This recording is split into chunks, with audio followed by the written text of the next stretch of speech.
നമസ്കാരം.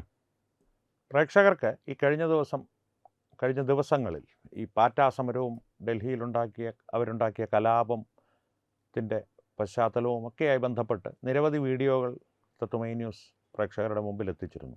ആ വീഡിയോകളിലെല്ലാം തത്വമൈ ന്യൂസ് ആവർത്തിച്ച് പറഞ്ഞിരുന്നൊരു കാര്യമുണ്ടായിരുന്നു. ഡൽഹിയിലെ കേരള സർക്കാരിൻ്റെ കീഴിലുള്ള അല്ലെങ്കിൽ ഇടതുപക്ഷ നിയന്ത്രണത്തിലുള്ള കേരള ഹൗസിൻ്റെ പരിസരത്ത് വെച്ചാണ് ഇത്തരത്തിലുള്ള പല അക്രമങ്ങളും പൊട്ടിപ്പുറപ്പെടുന്നത്, റോഡിൽ കുത്തിയിരിക്കുന്ന പ്രക്രിയകൾ ഉണ്ടാകുന്നത്, പോലീസിന് നേരെയുള്ള ആക്രമണങ്ങൾ തുടങ്ങുന്നതുമെല്ലാം അതിൻ്റെ ഒരു കേന്ദ്ര ബിന്ദു അല്ലെങ്കിൽ ഒരു പ്രഭവ കേന്ദ്രം കേരള ഹൗസിൻ്റെ പരിസര പ്രദേശങ്ങളായിരുന്നു എന്നുള്ളത്. കാരണം പോലീസിൻ്റെ ഏറ്റവും കൂടുതൽ ശക്തമായ നടപടികളും തുടങ്ങിയത് കേരള ഹൗസിൻ്റെ പരിസരത്ത് നിന്നാണ്. കാരണം ഇവരെ തടയുകയും ഈ അക്രമാസക്തമായിട്ടുള്ള ഈ ഗുണ്ടകളെ തടയുകയും ഒക്കെ ചെയ്യുന്ന നടപടികൾ ജൂലൈ 20 കേരള ഹൗസിൻ്റെ പരിസരത്ത് നിന്നാണ് തുടങ്ങിയത്. അതുകൊണ്ട് തന്നെ കേരള ഹൗസിൽ അവിടെ എത്തുമ്പോഴേക്കും ഇവരുടെ നേതാക്കൾ പലരും, ഈ പാറ്റകളുടെ നേതാക്കൾ പലരും അസ്വാഭാവികമായി അപ്രത്യക്ഷരാവുകയോ അല്ലെങ്കിൽ ഏതെങ്കിലും ട്രക്കിനുള്ളിൽ കയറി ഒളിക്കുകയോ ഇന്നലെ വീഡിയോകൾ നമുക്ക് കാണാം. ഈ അഭിജിത്ത് ദിപ്കെ ഉള്ളവർ ട്രക്കിനുള്ളിൽ ഒളിച്ചിരുന്ന് അവിടെ ഇരുന്ന് അങ്ങോട്ട് കല്ലെറിയും. മറ്റേ ബാഹുബലിയിൽ ഒരു കഥാപാത്രമുണ്ടല്ലോ, മുകളിൽ കയറിയിരുന്ന് സൈനികർക്ക് നിർദ്ദേശം കൊടുക്കുന്ന ആ രീതിയിലുള്ള വീഡിയോകളെല്ലാം തത്വമൈ ന്യൂസ് പ്രേക്ഷകരുടെ മുമ്പിൽ അവതരിപ്പിച്ചിരുന്നതാണ്.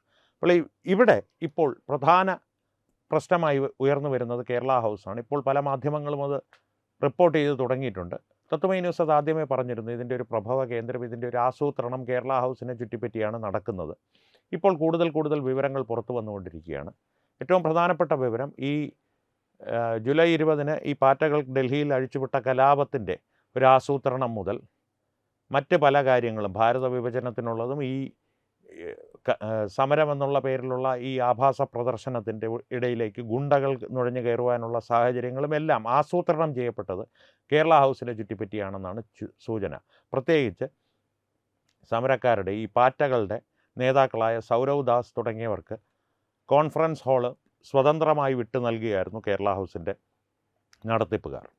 അതുതന്നെ അതിൻ്റെ ഇടനിലക്കാരായി പ്രവർത്തിച്ചത് ഡൽഹിയിലെ SFI AIYF നേതാക്കളാണ്. JNU ആസ്ഥാനമാക്കി പ്രവർത്തിക്കുന്ന വിദ്യാർത്ഥികളെന്ന് സ്വയം വിളിക്കുന്ന മധ്യവയസ്കരാണ്. ഐഷി ഘോഷ് ഉൾപ്പെടെയുള്ളവർ. ഐഷി ഘോഷിനെ പ്രേക്ഷകർക്ക് പരിചയം കാണും. JNU ഡൽഹി കലാപത്തിൻ്റെ കാലത്തുമെല്ലാം JNUവിലൊക്കെ നിരന്തരം അക്രമം അഴിച്ചുവിട്ട സംഘത്തിലെ അംഗമായിരുന്നു. ഇടയ്ക്ക് കയ്യിൽ ബാൻഡേജും തലയിൽ കെട്ടുമൊക്കെയായി, തലയുടെ കെട്ടിൻ്റെ വലിപ്പവും പലപ്പോഴും മാറുന്ന രീതിയിലുമൊക്കെ ഒരു പ്രദർശനപരതയോടുകൂടി മാധ്യമങ്ങളെ കാണുന്ന ഒരു വളർന്നു വരുന്ന നേതാവാണ്.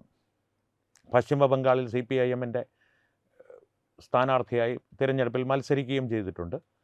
അടിസ്ഥാനപരമായി പിണറായി വിജയനുമൊക്കെ നേരിട്ട് ബന്ധമുള്ള ഒരു വിദ്യാർത്ഥി പ്രസ്ഥാനത്തിൻ്റെ നേതാവാണ്. ഈ പാറ്റാ സമരം തുടങ്ങിയപ്പോഴും സോനം വാങ്ചുക്കിന് ഐക്യദാർഢ്യം പ്രഖ്യാപിച്ച് ഞങ്ങൾ നിരാഹാരം കിടക്കുവാൻ പോവുകയാണ് എന്നൊരു പ്രസ്താവന ഇറക്കിയിരുന്നു. പക്ഷേ രാവിലെ മുതൽ വൈകുന്നേരം വരെ അത്യാവശ്യം നല്ലതുപോലെ ശാപ്പാടൊക്കെ രഹസ്യമായി അടിച്ച് വൈകുന്നേരം 9 മണിയാവുമ്പോൾ ആ പ്രദേശത്തൊരു നെക്സൺ കാർ വരികയും അതിൽ കയറി സ്ഥലം വിടുകയും ചെയ്തു. പിറ്റേ ദിവസം എഴുന്നേറ്റ് നിൽക്കാൻ വയ്യ എന്നുള്ള രീതിയിൽ വീൽ ചെയറിൽ വരികയും അവശയാണ് എന്നുള്ള അഭിനയം കാണിക്കുകയും ഒക്കെ ചെയ്തിട്ടുണ്ട്. എനിക്ക് തോന്നുന്നു മമതാ ബാനർജിയുടെ ഒരു ആരാധികയാണെന്ന് തോന്നുന്നു. കമ്മ്യൂണിസ്റ്റ് പാർട്ടിക്കാരിയാണെങ്കിലും ആൾ മമതാ ബാനർജിയുടെ ഒരു ആരാധികയാണെന്ന് തോന്നുന്നു. കാരണം ശ്രദ്ധിച്ചാൽ മതി, ആ ഒരു രൂപവും ഭാവവുമെല്ലാം, ജീൻസുമൊക്കെയാണ് ധരിക്കുന്നതെങ്കിലും പലപ്പോഴും മമതയെ പോലുള്ളൊരു മുഖഭാവവും ആംഗ്യങ്ങളുമൊക്കെ ആയിട്ടാണ് മാധ്യമങ്ങൾക്ക് മുമ്പിലും വേദികളിലുമെല്ലാം ഈ ഐഷി ഘോഷ് പ്രത്യക്ഷപ്പെടുന്നത്. ഐഷി ഘോഷ് അല്ല വിഷയമെന്നുള്ളത് കൊണ്ട് ആ വിഷയത്തിലേക്ക് ആഴത്തിൽ കടക്കുന്നില്ല. മറ്റൊരു അവസരത്തിൽ ഐഷി ഘോഷിനെ സംബന്ധിച്ചുള്ള ഒരു പശ്ചാത്തലവും വിശദമായിട്ടുള്ള വീഡിയോയും നമുക്ക് ചെയ്യാം. ഇപ്പോൾ കേരള ഹൗസിലേക്ക് തിരിച്ചു വന്നാൽ ഈ സൗരവ് ദാസ് ഉൾപ്പെടെയുള്ള പാറ്റകളുടെ നേതാക്കൾക്ക് ഞാൻ ഇന്നലെ പറഞ്ഞിരുന്നു, അഭിജിത്ത് ദിപ്കെ, സൗരവ് ദാസ്, അശുതോഷ് റാങ്കെ, വിജേത ദാഹിയ, ഈ 4 പേരാണ് പാറ്റകളുടെ 4 കോണിലുള്ള മുഖങ്ങൾ. ഈ 4 കോണിലുള്ള മുഖങ്ങളിൽ വിജേത ദാഹിയെ ഇപ്പോൾ പുറത്താക്കി. ഈ കലാപം നടക്കുന്ന അവസരത്തിൽ ഡൽഹിയിൽ മോളുകൾ ചുറ്റി നടന്ന് ബർഗറൊക്കെ കഴിച്ച് ആഘോഷമായി നടക്കുന്നതിൻ്റെ വീഡിയോ പുറത്തു വന്നതിനെ തുടർന്ന് അതും ഒരു തന്ത്രത്തിൻ്റെ ഭാഗമായിരിക്കാൻ സാധ്യതയുണ്ട് എന്ന് ഇന്നലെ ഞാൻ പ്രേക്ഷകരുമായി അങ്ങനെ ഒരു അഭിപ്രായം പങ്കുവച്ചിരുന്നു. അത് ഏതാണ്ട് സത്യമായി വരികയാണ്. തിരികെ വന്നാൽ ഈ സൗരവ് ദാസ്, വിജേത ദാഹിയ, അതിനും അപ്പുറത്തേക്ക് ഈ അശുതോഷ് റാങ്കെയാണ് ഈ കൂട്ടത്തിൽ ഏറ്റവും ഒരു നിഗൂഢത കൂടുതലുള്ളൊരു വ്യക്തി. എവിടുന്ന് വന്നു, എങ്ങനെ വന്നു എന്നുള്ളതിനെക്കുറിച്ച് വിശദമായ വിവരങ്ങൾ നമുക്കറിയാം. പക്ഷേ കൂടുതൽ വിവരങ്ങൾ ശേഖരിച്ചു കൊണ്ടിരിക്കുകയാണ്. ഈ അശുതോഷ് റാങ്കയും സൗരവ് ദാസും നിരന്തരമായി കേരള ഹൗസിൻ്റെ കോൺഫറൻസ് ഹാൾ ഈ ആസൂത്രണങ്ങൾക്ക് വേണ്ടി ഉപയോഗിച്ചിരുന്നു എന്നതാണ് ഇപ്പോൾ പുറത്തു വരുന്ന വിവരങ്ങൾ. ആ പുറത്തു വരുന്ന വിവരങ്ങൾ ഞാനിപ്പോൾ പറഞ്ഞു. ആയിഷി ഘോഷായിരുന്നു ഇടനിലക്കാരായി പ്രവർത്തിച്ചിരുന്നത്. ഈ കേരള ഹൗസിലെ ഒരു പ്രത്യേകത എന്ന് പറഞ്ഞാൽ അതിൻ്റെ ഒരു ഉദ്ദേശമെന്ന് പറയുന്ന ഗവർണർമാർ, ജഡ്ജിമാർ, മുഖ്യമന്ത്രിമാർ, MP മാർ, MLA മാർ, സംസ്ഥാനത്തിനെ പ്രതിനിധീകരിക്കുന്ന ആളുകൾ അല്ലെങ്കിൽ സംസ്ഥാനത്ത് ഉന്നത പദവി വഹിക്കുന്ന ആളുകൾ ഡൽഹിയിലെത്തിയാൽ, എന്തെങ്കിലും ഔദ്യോഗിക കാര്യങ്ങൾക്കായി എത്തിയാൽ അവർക്ക് താമസിക്കുവാനും അവരുടേതായിട്ടുള്ള യോഗങ്ങൾ നടത്തുവാനുമുള്ളൊരു പ്രദേശമാണ് അല്ലെങ്കിൽ ഒരു സംവിധാനമാണ് കേരള ഹൗസ് എന്നാണ് വെപ്പ്. പക്ഷേ 118ഓളം പോലീസുകാരെ ആക്രമിച്ച് പരിക്കേൽപ്പിക്കുകയും 20ഓളം പോലീസ് വാഹനങ്ങൾ തകർക്കുകയും ചെയ്ത ആ കലാപത്തിൻ്റെ ആസൂത്രണം നടത്തുവാനായി കേരള ഹൗസിൻ്റെ കോൺഫറൻസ് ഹാൾ എന്തെങ്കിലും ചെറിയ തുക വാങ്ങിയിട്ടാണോ എന്നുള്ളത് അന്വേഷിച്ച് കൊണ്ടിരിക്കുകയാണ്. ഇപ്പോൾ അറിയുന്ന വിവരം വെറുതെ വിട്ടുകൊടുക്കുകയായിരുന്നു ഇവർക്ക്, പാറ്റകൾക്ക്. ഈ ആ സമരത്തെ തുടർന്ന് തന്നെ അതിൻ്റെ പശ്ചാത്തലത്തിൽ തന്നെ 10ഓളം FIRകൾ പാറ്റകളുടെ പല നേതാക്കളുടെ മേലും അക്രമികളുടെ മേലും ഉണ്ട് എന്നുള്ളത് പ്രേക്ഷകരൊന്ന് വ്യക്തമായി ഓർത്തിരിക്കുക. അക്രമം തുടങ്ങിയത് ആരാണെന്നുള്ളതിനെ സംബന്ധിച്ചുള്ള വീഡിയോകളും തത്വമയി ന്യൂസ് ഇതിനോടകം തന്നെ പ്രേക്ഷകരുമായി പങ്കുവച്ചിരുന്നു. ഒരു ഓർമ്മപ്പെടുത്തലായി ഒരു വീഡിയോയും ചിത്രങ്ങളും കൂടി കാണിക്കാം. ഇനി ഐഷി ഘോഷിലേക്ക് തിരിച്ചു വന്നാൽ, ഐഷി ഘോഷ് ചെയ്തത് കേരളത്തിലെ കമ്മ്യൂണിസ്റ്റ് നേതാക്കളുമായി ബന്ധപ്പെടുകയോ ഒരുപക്ഷെ ഉന്നതന്മാരുമായിട്ട് തന്നെ നേരിട്ട് ബന്ധപ്പെടുകയോ ഇതിനുള്ളൊരു സാഹചര്യം കേരള ഹൗസിൽ ഒരുക്കി കൊടുക്കുകയോ ചെയ്തു എന്നുള്ളതാണ്. സാധാരണഗതിയിൽ ഒരു കാര്യം ആലോചിക്കുക, കേരളത്തിൽ നിന്നുള്ള സാധാരണക്കാരായിട്ടുള്ള ആൾക്കാർക്ക്, സാധാരണക്കാരെന്ന് പറഞ്ഞു കഴിഞ്ഞാൽ ഞാനോ നിങ്ങളോ അല്ല, സാമൂഹ്യ പ്രവർത്തകരായിട്ടുള്ള ആളുകൾക്ക് ഏതെങ്കിലും ഒരു യോഗത്തിനോ അല്ലെങ്കിൽ അവരുടെ എന്തെങ്കിലും ഒരു പരിപാടി നടത്തുവാനോ കേരള ഹൗസിലെ ഒരു കോൺഫറൻസ് ഹാളോ മീറ്റിംഗ് റൂമോ വാടകയ്ക്ക് ചോദിച്ചാൽ അത് അത്ര എളുപ്പത്തിൽ ലഭ്യമാവില്ല. ഇപ്പോൾ പറയപ്പെടുന്നത് കേരളത്തിലെ ഉന്നതരായിട്ടുള്ള കമ്മ്യൂണിസ്റ്റ് നേതാക്കളുടെ ശുപാർശ പ്രകാരം MP മാർ, MP ശിവദാസൻ ഉൾപ്പെടെയുള്ളവർ അതിലേക്ക് ഇടപെടുകയും ആ രീതിയിലാണ് പാറ്റകൾക്ക് ഇത് അനുവദിച്ച് കിട്ടിയത്. ഒരു കാര്യം കൂടി, ഒരു കണക്കും കൂടി പറഞ്ഞു കഴിഞ്ഞാൽ, അഖിലേന്ത്യാ SFIയുടെ നേതാക്കളായിട്ടുള്ള Aishe Ghosh, Subhash Jakhar, all India students federation, Krantikari Yuvasangamam തുടങ്ങിയ സംഘടനാ നേതാക്കളും ഈ സംഘടനകളുടെ നേതാക്കളും എല്ലാം ഈ ആസൂത്രണത്തിൽ പങ്കെടുത്തിരുന്നു. പാർലമെൻറ്റിലേക്ക് നടത്തിയ ഒരു അക്രമാസക്തമായിട്ടുള്ളൊരു ജാഥയുണ്ടല്ലോ, ആ രീതിയിലുള്ള ജാഥകളും പ്രകടനങ്ങളും രാജ്യമൊട്ടാകെ നടത്തുവാനാണ് ഇവർ അന്ന് തീരുമാനമെടുത്തത്. പക്ഷേ കേരളത്തിലും മറ്റ് ചില ദൗർഭാഗ്യവശാൽ കോൺഗ്രസ് ഭരിക്കുന്ന 3 സംസ്ഥാനങ്ങളേ ഉള്ളൂ, അവിടെ തന്നെ നടത്തേണ്ടി വരും ഇത്. പ്രധാനമായിട്ട് മുൻപുള്ള ഒരു കാലത്ത് ഇപ്പോൾ രാജ്യത്തിന് ലഭിച്ചിരിക്കുന്നൊരു ആശ്വാസം, ഉത്തർപ്രദേശിലും പശ്ചിമ ബംഗാളിലും ഇത്തരം പരിപാടികളുമായി തെരുവിലിറങ്ങിയാൽ വിവരമറിയുമെന്നുള്ളൊരു സാഹചര്യം നിലനിൽക്കുന്നുണ്ട്. അതുകൊണ്ട് തന്നെ ഇപ്പോൾ അതിൻ്റെ ഒരു പരീക്ഷണശാല മഹാരാഷ്ട്രയിലേക്ക് മാറ്റിയിരിക്കുകയാണ്. അവർ മഹാരാഷ്ട്രയിൽ നിരന്തരമായി സർക്കാരിൻ്റെ ഒരു ക്ഷമതയെ അവർ പരീക്ഷിച്ചു കൊണ്ടിരിക്കുകയാണ്. ഇന്ന് ശിവാജി പാർക്കിൽ ഒരു യോഗം കൂടുന്നുണ്ട് വൈകുന്നേരം, മഹാരാഷ്ട്രയിൽ നിരോധനാജ്ഞ നിലനിൽക്കെ. ഇതിൻ്റെ ഇടയിൽ ഇവരുടെ ഒരു താല്പര്യം, ഇപ്പോൾ ഇവരുടെ ഒരു ആഗ്രഹമെന്ന് പറയുന്നത് എവിടെയെങ്കിലും ഒരു പോലീസ് വെടിവെപ്പിൽ ഒരു 1-2 വിദ്യാർത്ഥികൾ കൊല്ലപ്പെടുക. കാരണം ഒരു കാര്യം ഉറപ്പിച്ചോളൂ, ഇത്തരത്തിലുള്ള അക്രമങ്ങൾ നടത്തുമ്പോൾ ഇതിനെ ആസൂത്രണം ചെയ്ത് ഇവരുടെ ഇപ്പോൾ ഈ വിദ്യാർത്ഥി സംഘടനകൾ മാത്രമല്ല, ഈ പ്രകാശ് അംബേദ്കറിൻ്റെ പോലുള്ള ഒരു ഫ്രിഞ്ച് എലമെൻറ്റുകൾ, ഈ സാമൂഹ്യ വിരുദ്ധത മുഖമുദ്രയാക്കിയിട്ടുള്ള വ്യക്തികൾ, അവരുടെ സംഘടനകളെല്ലാം ഇതിനോടൊപ്പം ചേർന്നിട്ടുണ്ട് ഇപ്പോൾ. കാരണം നരേന്ദ്രമോദിയെ കൊണ്ട് ഒരു തരത്തിലും ഞങ്ങളുടെ കുൽസിത പ്രവർത്തികൾ നടത്തി ജീവിക്കുവാനുള്ള മാർഗം മുന്നോട്ട് കൊണ്ടുപോകാൻ, അല്ലെങ്കിൽ കുൽസിത പ്രവർത്തികൾ മുന്നോട്ട് കൊണ്ടുപോകാൻ സാധിക്കുന്നില്ല എന്ന പരാതിയുള്ളവർ ഒരുവിധപ്പെട്ടവരെല്ലാവരും ഒന്നു ചേർന്നിട്ടുണ്ട്. വിഷജന്തുക്കളെല്ലാം ഒരു കുടക്കീഴിൽ തന്നെയാണ് നിരന്ന് ഈ സർക്കാരുകളുടെ ഒരു ക്ഷമതയെ പരീക്ഷിച്ചു കൊണ്ടിരിക്കുകയാണ്. ഓരോ ദിവസവും കൂടുതൽ സമ്മർദ്ദം സർക്കാരിന് മേൽ കൊടുക്കുക, അതിനുമേൽ തന്നെ ഏതെങ്കിലും ഒരു പ്രദേശത്ത് വെച്ച് പോലീസ് വണ്ടിയെ തടഞ്ഞ് റീലെടുത്ത് ഹീറോയായി രാജ്യം മുഴുവൻ വൈറലാകുന്നു എന്നുള്ളത് കാണിക്കുക. പോലീസുകാരുടെ ഒരു ക്ഷമയെ അഭിനന്ദിച്ചേ മതിയാകുള്ളൂ. 4-7 വിദ്യാർത്ഥികളെ ശരിക്കും നിയമപരമായിട്ട് പോലീസുകാർക്ക് അനുവദിക്കപ്പെട്ടിട്ടുള്ള ശക്തി പ്രയോഗത്തിൻ്റെ പരിധിക്കുള്ളിൽ നിന്ന് തന്നെ കൈകാര്യം ചെയ്യുവാൻ പോലീസുകാർക്ക് എത്ര സമയമെടുക്കും? പക്ഷേ ആഭ്യന്തര മന്ത്രാലയത്തിൽ നിന്നും സംസ്ഥാനങ്ങൾ ഭരിക്കുന്ന, ഇപ്പോൾ മഹാരാഷ്ട്രയുടെ കാര്യം പറയുകയാണെങ്കിൽ ദേവേന്ദ്ര ഫട്നാവിസ് ഉൾപ്പെടെയുള്ളവരുടെ ഭാഗത്തു നിന്നും കർശനമായ നിർദ്ദേശം പോലീസിന് ലഭിച്ചിട്ടുണ്ട്. ഒരു നിവൃത്തിയുണ്ടെങ്കിൽ ബലപ്രയോഗം ഒഴിവാക്കുക. കാരണം അതിനു വേണ്ടിയിട്ടാണ് ഇവർ കാത്തിരിക്കുന്നത്. ഈ മുന്നോട്ട് ചാടുന്ന, ഈ ചൂടുചോറ് വാരാൻ മുന്നോട്ട് ചാടുന്ന കുട്ടിക്കുരക്കന്മാർക്ക് ഇതിൻ്റെ ഒരു ഗൗരവമോ അല്ലെങ്കിൽ ഇതിൻ്റെ പിന്നിലുള്ള ആസൂത്രണത്തിൻ്റെ ഒരു ഭീകരതയോ അറിയില്ല. അതിനെക്കുറിച്ച് യാതൊരു ധാരണയും ഇല്ലാതെയാണ് 15 സെക്കൻഡ് നീളുന്ന ഒരു ഫെയിം റീലിലൂടെ ഞങ്ങൾക്ക് ലഭിക്കുമെന്നുള്ള ഒരു അത്യാഗ്രഹം കാരണം ഇത്തരത്തിലുള്ള സാഹസത്തിന് മുതിരുന്നത്.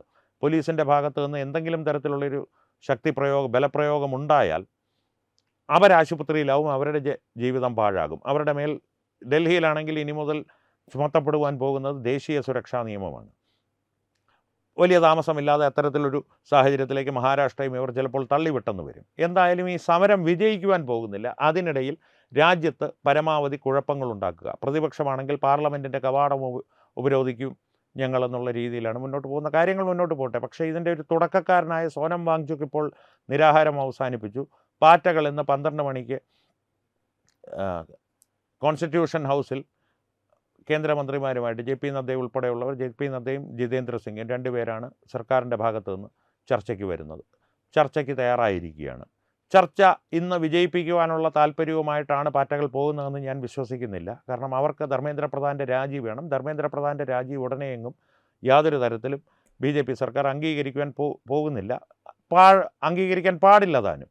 കാരണം ഇത്തരത്തിലുള്ള ഒരു ഭീകരവാദികളുടെ മുമ്പിൽ ഏതെങ്കിലും ഒരു കാര്യത്തിന് മുട്ടുമടക്കിയാൽ അവർ ആ നിയമം അടുത്ത ആവശ്യം അവർ ഉന്നയിക്കുന്നത് പ്രധാനമന്ത്രിയുടെ രാജിയായിരിക്കും. അതിൻ്റെ പേരിൽ രാജ്യത്ത് കലാപങ്ങൾ ഉണ്ടാക്കാൻ അവർ ശ്രമിക്കും. അത് കേന്ദ്ര സർക്കാരിന് നല്ലതുപോലെ അറിയാം, പ്രത്യേകിച്ച് നരേന്ദ്രമോദിക്കും അമിത്ഷായ്ക്കും. അമിത്ഷാ പതിയെ കളത്തിൽ ഇറങ്ങി തുടങ്ങിയിട്ടുണ്ടെന്നുള്ളതിൻ്റെ സൂചനയാണ് ഡൽഹിയിൽ ദേശീയ സുരക്ഷാ നിയമം നടപ്പാക്കിയതും അല്ലെങ്കിൽ അതിൻ്റെ ഒരു സമയപരിധി നീട്ടിക്കൊടുത്തതും 30 കമ്പനി CRPFകാരെ ഡൽഹിയിലാകമാനം വിന്യസിച്ചിരിക്കുന്നത്. ഇത്രയും അതിൻ്റെ പശ്ചാത്തലം. പക്ഷേ ഈ ആസൂത്രണം തിരികെ കേരള ഹൗസിലേക്ക് എത്തിക്കഴിഞ്ഞാൽ രാജ്യവ്യാപകമായി കുഴപ്പങ്ങൾ ഉണ്ടാക്കുവാനുള്ള സകല ശ്രമങ്ങളുടെയും ഒരു പ്രഭവ കേന്ദ്രം അല്ലെങ്കിൽ ആസൂത്രണ കേന്ദ്രമായിട്ട് ഇപ്പോൾ വെളിപ്പെട്ട് വരുന്നത് കേരള ഹൗസാണ്. കേരളത്തിൻ്റെ പേരുൾക്കൊള്ളുന്ന ഇപ്പോൾ കേരളമാണ്. ഇനി അതിനെ കേരളം ഹൗസ് എന്ന് വിളിക്കേണ്ടി വരുമോ എന്നുള്ളതൊരു തർക്കമാണ്. കാരണം ഈ ഒരു പേരുമാറ്റം വല്ലാത്തൊരു നാക്കുളുക്കലാണ് പലരും ഉണ്ടാക്കിയിരിക്കുന്നത്. അത് സാന്ദർഭികമായെന്ന് പറഞ്ഞു എന്ന് മാത്രം. അതിനപ്പുറത്തേക്ക് കാര്യത്തിൻ്റെ ഗൗരവത്തിലേക്ക് കടന്നു കഴിഞ്ഞാൽ കേരള ഹൗസ് ഇത്തരത്തിലുള്ള ഭീകരവാദികളുടെ ഒരു ആസൂത്രണ കേന്ദ്രമായി മാറുന്നു എന്നുള്ള സംശയം ഉയരുമ്പോൾ തന്നെ ഒരു കാര്യം കൂടി ഇതിനോട് ചേർത്ത് പ്രേക്ഷകർ കാണേണ്ടതുണ്ട്. മലപ്പുറത്ത് നിന്ന് കുറേ ഗുണ്ടന്മാർ അവിടെ പോയിരുന്നു. ഗുണ്ടന്മാരെന്നുള്ള സാമൂഹ്യ മാധ്യമങ്ങളിൽ ഇന്ന് രാവിലെ കണ്ടൊരു പ്രയോഗമാണ്. അവിടെ പോയിരുന്നു. അവരുടെ പ്രശ്നം നീറ്റോ ഈ പരീക്ഷയിലെ ചോദ്യപേപ്പർ ചോർന്നതോ ഒന്നുമല്ല. കേരളത്തിൽ BJPക്ക് 3 MLAമാരുണ്ടായി. അതിനെ തടയണം. അതാണ് അവരുടെ ആവശ്യം. മറ്റൊരാളുടെ ആവശ്യം ലോകാവസാനമാണ്. ഇസ്ലാമിൽ പറഞ്ഞിട്ടുണ്ട്, I M A deeply religious person. ഇതിൻ്റെ എല്ലാം വീഡിയോകൾ തത്വമൈ ന്യൂസ് പ്രേക്ഷകരുമായി പങ്കുവച്ചതാണ്. വീണ്ടും പങ്കുവയ്ക്കാം. ഓർമ്മിപ്പിക്കണമല്ലോ. നിരന്തരമായ ഓർമ്മപ്പെടുത്തലുകൾ ഇക്കാര്യത്തിൽ വേണ്ടി വരുന്നു എന്നുള്ളതാണ് ശരിയുടെ ഭാഗത്ത് നിൽക്കണമെന്ന ആഗ്രഹമുള്ളവരുടെ പക്ഷത്തു നിന്നുണ്ടാകുന്ന ദൗർഭാഗ്യകരമായിട്ടുള്ളൊരു പെരുമാറ്റം. അത് പക്ഷേ കുഴപ്പമില്ല. കാരണം അവർ മറുവശം ചെയ്യുന്നതും അതാണ്. നിരന്തരമായിട്ടുള്ള നുണപ്രചരണങ്ങൾ നടത്തുകയാണ്. ഒരു ഉദാഹരണം പറഞ്ഞു കഴിഞ്ഞാൽ ഈ ആസൂത്രണത്തിൻ്റെ ഭാഗമായി ഈ കേരള ഹൗസിൽ നടന്ന പറഞ്ഞല്ലോ, വിദ്യാർത്ഥി സംഘടനകൾ, ഈ ഐഷി ഘോഷ് ഉൾപ്പെടെയുള്ളവർ ആസൂത്രണം ചെയ്ത പദ്ധതികളുടെ ഭാഗമായി കേരളത്തിലെ വിദ്യാഭ്യാസ സ്ഥാപനങ്ങളിൽ, അത് പ്രത്യേകിച്ച് വളരെ ഉന്നത നിലവാരം പുലർത്തുന്ന എഞ്ചിനീയറിംഗ് കോളേജുകളിൽ അവിടെ സാധാരണഗതിയിൽ വിദ്യാർത്ഥി രാഷ്ട്രീയം അനുവദനീയമല്ല.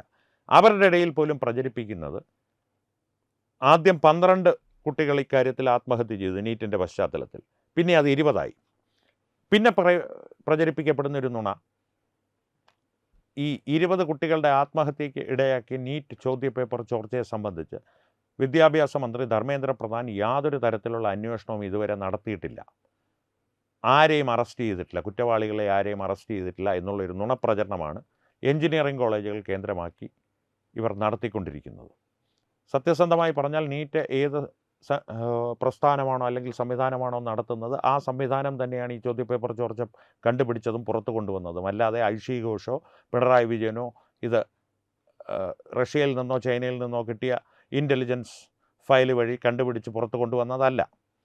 അന്വേഷണം നടക്കുന്നുണ്ട്. 13 പേർ ഇപ്പോൾ അഴിക്കുള്ളിലാണ്. കുറ്റക്കാരെ ആരെയും വെറുതെ വിടില്ല. ഫാസ്റ്റ് ട്രാക്ക് കോടതികൾ സ്ഥാപിച്ച് നീറ്റ് സംബന്ധമായിട്ടുള്ള എല്ലാ പരാതികൾക്കും പരിഹാരം അതിവേഗം ഉണ്ടാക്കുമെന്ന് പ്രധാനമന്ത്രി തന്നെ ഉറപ്പ് നൽകിയിട്ടുണ്ട്. സോനം വാങ്ചുക് നിരാഹാരം അവസാനിപ്പിച്ചതും ആ ഒരു ഉറപ്പിൻ്റെ മേലാണ്. പ്രധാനമന്ത്രിയെ പൂർണ്ണമായി വിശ്വസിക്കുന്നു എന്ന് പറഞ്ഞിട്ട് തന്നെയാണ്.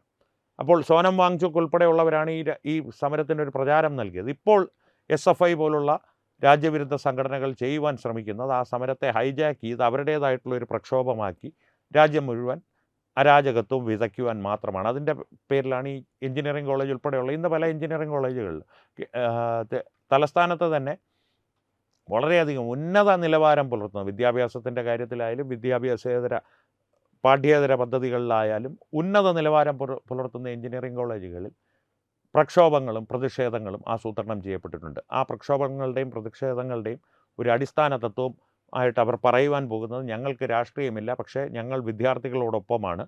ആ വിദ്യാർത്ഥികളുടെ കാര്യത്തിൽ ഇന്ന പ്രശ്നങ്ങളുണ്ട്. എന്തൊക്കെയാണ് പ്രശ്നങ്ങൾ? നേരത്തെ ഞാൻ പറഞ്ഞ നുണകൾ. 20 വിദ്യാർത്ഥികൾ ആത്മഹത്യ ചെയ്തു. അതിൽ തന്നെ ഒരു കാര്യം പ്രേക്ഷകർ പ്രത്യേകം ശ്രദ്ധിക്കുക. 2 വിദ്യാർത്ഥികളുടെ കാര്യത്തിലേ ആത്മഹത്യാക്കുറിപ്പ് കിട്ടിയിട്ടുള്ളൂ. വിദ്യാർത്ഥികളുടെ ആത്മഹത്യ വളരെയധികം ഗൗരവമുള്ളൊരു വിഷയമായതുകൊണ്ട് തന്നെ അതിൻ്റെ ആഴങ്ങളിലേക്ക് ഇപ്പോൾ തൽക്കാലം നമ്മൾ പോകുന്നില്ല. കഴിഞ്ഞ കുറേ ദിവസങ്ങളായി ഈ വിഷയം ചർച്ച ചെയ്യണമെന്നുള്ളൊരാവശ്യം പ്രേക്ഷകരിൽ പലരിൽ നിന്നും ഉയർന്നിരുന്നു. കൃത്യമായിട്ട് തത്വമയി ന്യൂസ് കാണുന്ന പ്രേക്ഷകരിൽ പലരും ഞങ്ങളെ വിളിക്കുകയും അത്തരത്തിലൊരു അഭിപ്രായം ചെയ്യുകയും ചെയ്തു. ഈ 20 വിദ്യാർത്ഥികളുടെ ആത്മഹത്യയെ സംബന്ധിച്ചുള്ള ഒരു സത്യം പുറത്തു കൊണ്ടുവരണമെന്നുള്ളത്.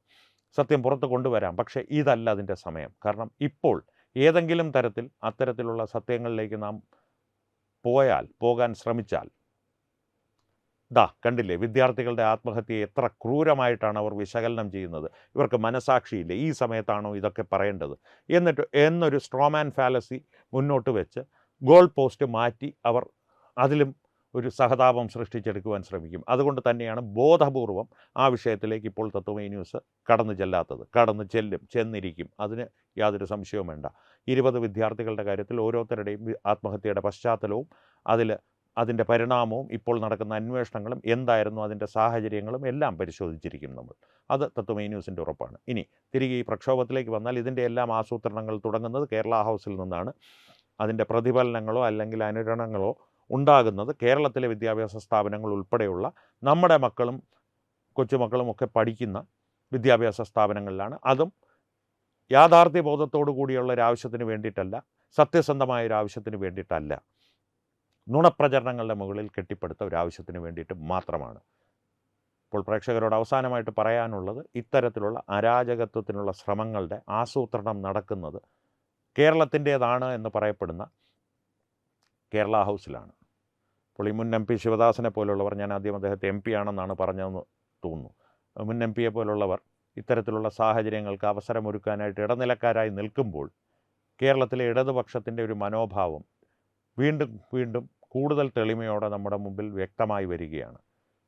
കാരണം രാജ്യവിരുദ്ധത എന്നുള്ളത് ഇടതുപക്ഷത്തിൻ്റെ ഒരു മുഖമുദ്രയാണ്, പ്രത്യേകിച്ച് CPIM-ൻ്റെ.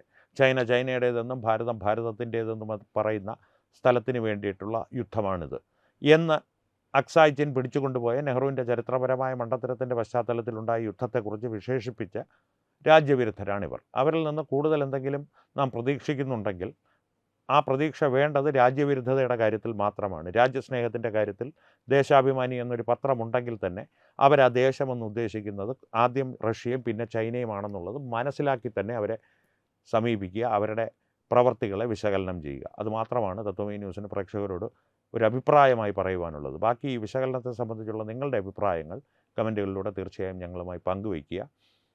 അപ്പം വീഡിയോ ലൈക്ക് ചെയ്യുക, പരമാവധി ആളുകളുമായി ഷെയർ ചെയ്യുക. ഏറ്റവും പ്രധാനപ്പെട്ട കാര്യം, തത്വമയി ന്യൂസിൻ്റെ യൂട്യൂബ് ചാനൽ നിങ്ങൾ ഇതുവരെ സബ്സ്ക്രൈബ് ചെയ്തിട്ടില്ലെങ്കിൽ തീർച്ചയായും സബ്സ്ക്രൈബ് ചെയ്യുക. അപ്പോൾ ഈ വിഷയത്തിലും മറ്റു വിഷയങ്ങളിലും സംവാദങ്ങൾ തുടരട്ടെ. വീണ്ടും കാണാം. നന്ദി, നമസ്കാരം.